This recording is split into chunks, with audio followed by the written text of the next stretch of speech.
How's it going, Yankee fans? Welcome back to Fireside Yankees with your boys Alex and Ryan. Today we're discussing the 9 players the Yankees signed to avoid arbitration.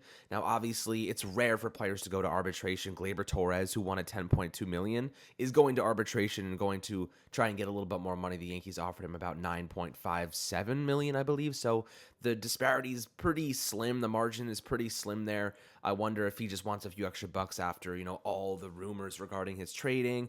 Last year, the trade deadline, obviously, he was a prominent piece in a prospective deal the Yankees were considering. So maybe he's like, you know what? I want every single dollar of what I think I deserve. Totally reasonable. A lot of players do this. And it'll likely end up finishing before the hearing anyway. It just says they did with Aaron Judge last year. And I think he went for a $17 million deal. But the 9 players the Yankees did sign, pretty solid deals. A couple of them got nice, sizable increases in pay, I think justifiably so. Ryan, before we dive into it, how you do today, my friend? I'm doing great. I think one of the big keys when it comes to arbitration is, remembering it's arbitration, right? I know a lot of people are reading into this as the Yankees don't like Gleyber or they're going to be ready to move Gleyber. Maybe they do trade Gleyber, but I don't think that has anything to do with them taking him to arbitration. You file for a number, they file for a number, and you try to meet there. And if you can't, you go to arbitration. It's part of the process. It's part of the business. It's an unfortunate, ugly side of business because you're basically going to arbitration as if you're Gleyber Torres to get told why you don't deserve money and why you're not that good of a baseball player, which it can be rough to hear, but again, it's the business side of baseball. I'm pretty sure Judge last year, as you mentioned, I'm pretty sure they went to arbitration with him and they settled before out of court. So hopefully that's the situation that it is here. Quite frankly, I don't think that we should be reading into it too much. The only real thing you're getting from arbitration is just final payroll numbers. We'll finally get to kind of get a good estimate as to what the Yankees payroll will look like next year, and that's important for threshold, seeing how important it is for the Yankees to move off of certain guys. Ultimately, I don't really think the Yankees are doing anything. Like, I don't think there's anything that stands out here as like a bad overpay. The most expensive arbitration deals they reached yesterday specifically was Holmes at $3.3 million, I believe, or no, it was Wandy at $3.35 million. That's kind of the candidates you expect it to be. Wandy's an arbitration 3 guy. Year 3 arbitration guys are going to get more money than the year 2 or year 1 guys.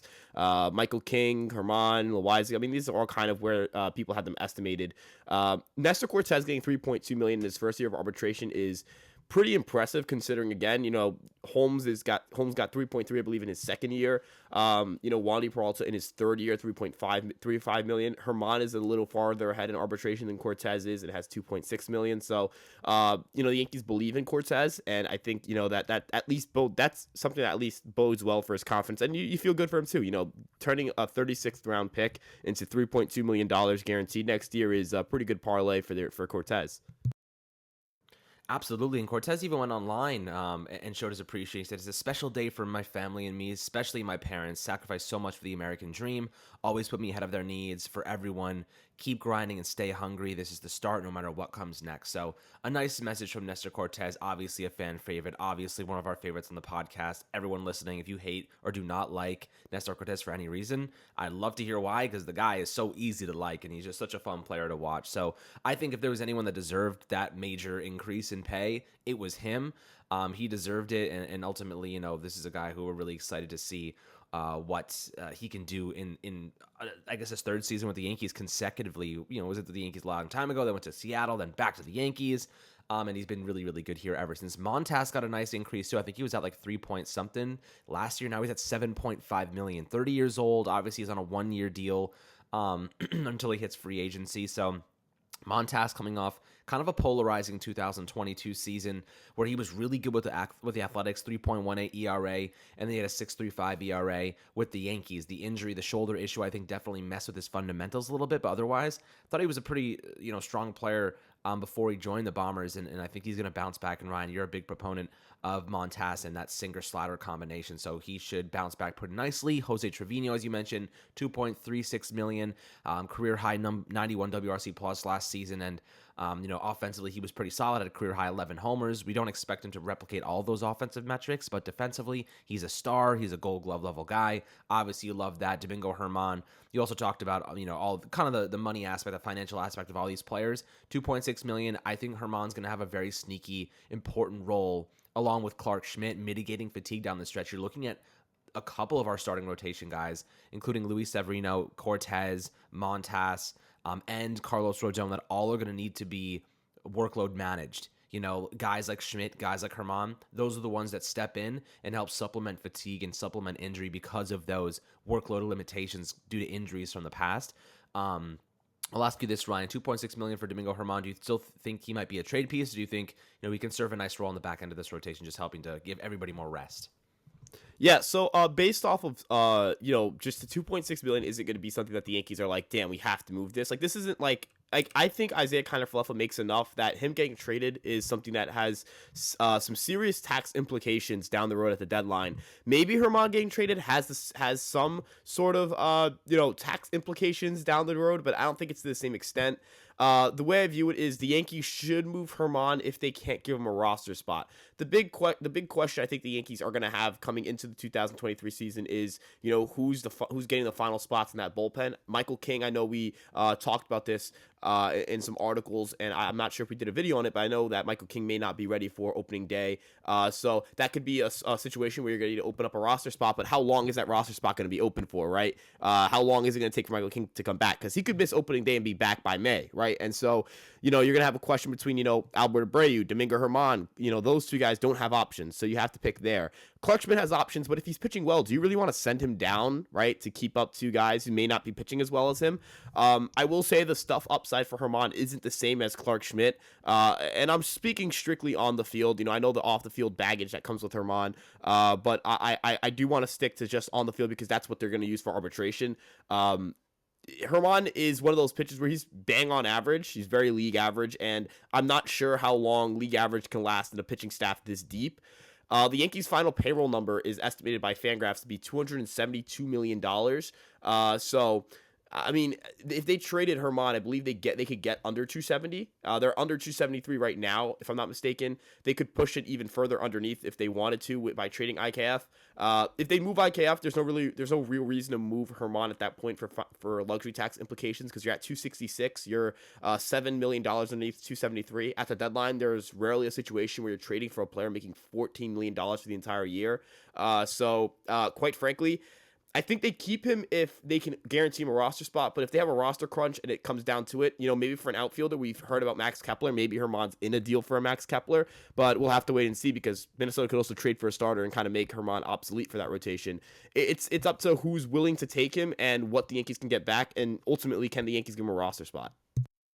Yeah, that's a big one. And, Clark Schmidt obviously plays a pretty big role in determining if Herman is expendable or not, because if you see Schmidt as a starting level guy, he's going to be super important this year. Like, I think Schmidt might be one of those guys that you can't trade both Schmidt and Herman. It's got to be one or the other. But I still think that having both of those guys is a major benefit because Schmidt can easily be a pretty solid leverage bullpen arm until they need him to serve a starting role. And that will really keep his innings down and really allow him to just get action, get reps until they need him in a different role. And I think that's really what he offers this team because Herman is more of a starter. I don't really trust Herman coming out of the bullpen like that. So, when you're looking at the difference between those two guys, Schmidt does have that kind of double trouble value, whereas Herman is simply a straight up, kind of starting pitcher on the back end. It's difficult to kind of justify him being served as a bullpen piece, which makes him more expendable, I guess you could say. So 2.6 million is not crazy. That's basically how much Miguel Castro made last year. I think he made 2.2, something around there. So not a bad, security at the back end of the rotation with Herman. But Higashioka, good backup for Jose Trevino. Decent price tag at 1.46 million. Nothing crazy. He's good enough until Austin Wells climbs the system. Hopefully, he can reach the MLB and maybe take over a more offensive role at the catcher position. Michael King, 20 years old, $1.3 million deal. That's absolutely fantastic coming off the injury. They managed to keep that lower, which was great. So definitely excited to get him back. Jonathan Loizaga at $2.26 million is awesome. I think Loizaga could be one of the best bullpen arms in baseball this year. When the guy is healthy and in rhythm, you can't touch him. Ryan, when you're looking at the price tag for Johnny Lowe, I imagine you're probably pretty happy with that because he has the capacity to be one of the best. Absolutely. Jonathan Loaisiga, I think, is, a top 20 to 25 reliever in the game. If you look at just what he's able to do in terms of contact management, last year he really only had his sinker and changeup. His breaking ball, the feel of his breaking ball wasn't really there for him, and he was still absolutely nasty, right? Like the Yankees, what they do very well, and kind of the formula for the Yankees going forward is to accumulate a bunch of pitchers who just like they just have gross stuff, right? You just care about them having gross stuff. They'll figure it out in the bullpen. Look at Greg Weiser, right? Like a lot of people look at Greg Weiser and say, man, the command isn't there. Like I don't know if he's gonna make it. And you're like, dude, his slider moves 20 inches. Who cares? Who cares if he knows where it's going, man? It moves 20 inches. A slider that moves 20 inches is a slider that moves 20 inches. Look at Loaizaga sinker, man. Like I quite frankly, he could just throw the sinker 100% of the time. I don't care. Like he would still put an ERA under 3, right? We saw that he was just dominating guys all postseason in the second half, and he wasn't even striking dudes out. Like he's gross, man. And I know you mentioned Michael King as well. Michael King's freaking nasty, dude. Like the Yankees just have a pen of just absolutely gross, filthy relievers. That like every single time you see them pitch, I don't know if you know Pitching Ninja on Twitter. He's gonna be posting their highlights like every time they freaking pitch, man. Like I don't. We've come a long way with pitching. No more. Hey, we have like $9 million to Ottavino, $13 million to Britton, $16 million to Chapman. Like none of that anymore. No, the Yankees. The Yankees will develop guys who have insane pitch data, insane pitch metrics, and they'll come out of nowhere, and you won't even hear of them until the day they get called up, and they'll just either throw gas or they'll throw from a weird arm angle, or they'll just throw something that moves so much that it doesn't look human. And Loaiza's got all of that. He's got the blistering velocity. The dude can hit like 101, 102. His sinker doesn't look like it should move that much. I know Alex Bregman talked about the late break, like it feels like it's moving 2 feet from when you see it to when it gets to the plate. So the Yankees kept their bullpen low cost this year, and they're going to keep doing that going forward. The only free agent I think they have from this bullpen that's notable is Wandy Peralta, which is a little bit concerning for the Yankee bullpen because Peralta is one of the biggest pieces to this team. But ultimately, they are able to keep their bullpen cheap and keep their bullpen cost controlled and keep that core together for a pretty long time. Yeah, absolutely. I mean, that bullpen, coming in at a pretty reasonable price tag is exactly where we want to be. It was the only option because the Yankees had to spend so much elsewhere.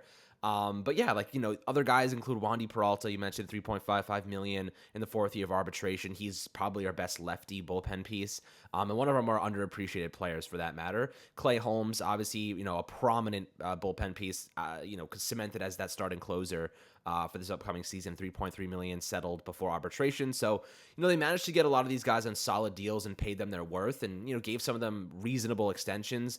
In terms of Nestor Cortez at $3.2 million is I think a nice thing to do because he was so good. He went from $750K to $3.2 million, so I think the Yankees did right by him. Obviously, he was very appreciative of that, and I think that he's going to put together another really good season for this team because he's just such a unique pitcher. You really, if you're an opposing hitter, it's not like you can see the same pitch a couple times and then get the best of him. Every time he pitches to you, it's a different arm angle, it's a different setup, it's a different kind of wind up. Everything about his fundamentals is randomized, and I think that's the beautiful thing about the way he pitches. Usually players take him deep. Usually players take advantage of him once he's gassed a little bit, once his velocity dips, once it's clear that fatigue is catching up, and that ultimately that's kind of where his shortcomings fall. But at the end of the day, Nestor Cortez is such an exciting young player, and at such a cheap price point, it's just tremendous to have him as one of our top dogs in that starting rotation. But guys, this wraps up the episode of talking about 9 players the Yankees signed to avoid arbitration. I still have to figure out Jimmy Cordero and, of course, Gleyber Torres. So we'll get you guys more information on that as it develops. As always, have a fantastic rest of your day. Like, subscribe as always, and we'll catch you guys on the next Fireside Yankees episode.